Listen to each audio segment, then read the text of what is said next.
Os primeiros casos de gripe espanhola do mundo foram identificados pela primeira vez em Fort Riley, Kansas, nos Estados Unidos, em 4 de março de 1918. Em pouco tempo, o surto, causado por uma cepa do vírus influenza, do subtipo H1N1, se transformou em uma das piores pandemias da história da humanidade, matando entre 50 e 100 milhões de pessoas em todo o mundo.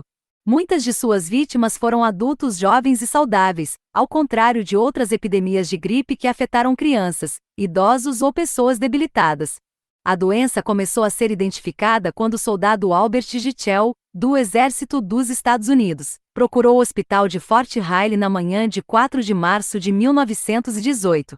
Ele apresentava sintomas semelhantes aos de um resfriado, como dor de garganta, febre e dor de cabeça.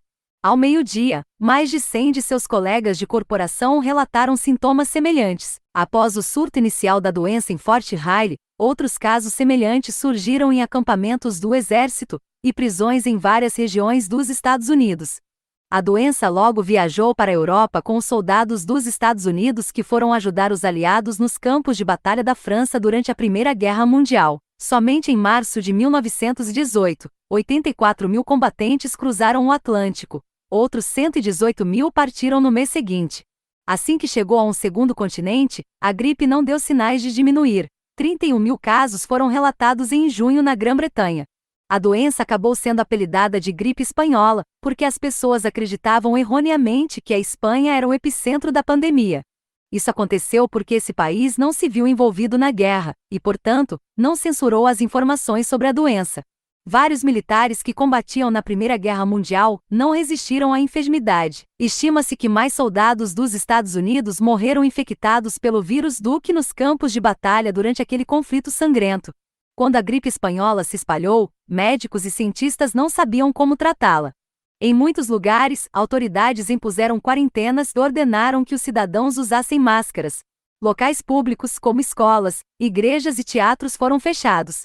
As pessoas também foram aconselhadas a evitar apertar as mãos e a ficar em ambientes fechados. Inicialmente, o Brasil acompanhou a doença à distância, somente por meio dos jornais. A população brasileira não parecia se preocupar muito com a gripe espanhola, por acreditar que ela não chegaria ao país devido à distância do continente europeu.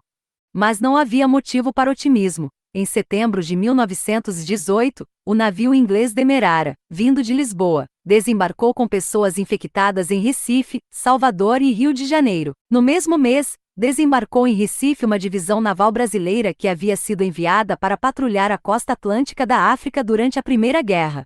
Em Dakar, no atual Senegal, os marinheiros haviam sido expostos à doença, que matou mais de 100 deles, número superior ao de brasileiros mortos no conflito.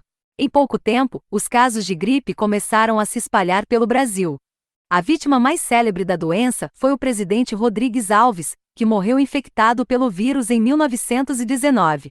Eleito para um segundo mandato no final do ano anterior, ele nem chegou a assumir.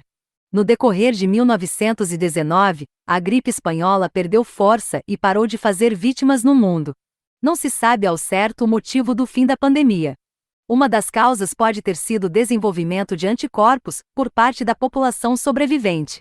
Especula-se ainda que o vírus pode ter sofrido algum tipo de mutação e ter se tornado menos letal.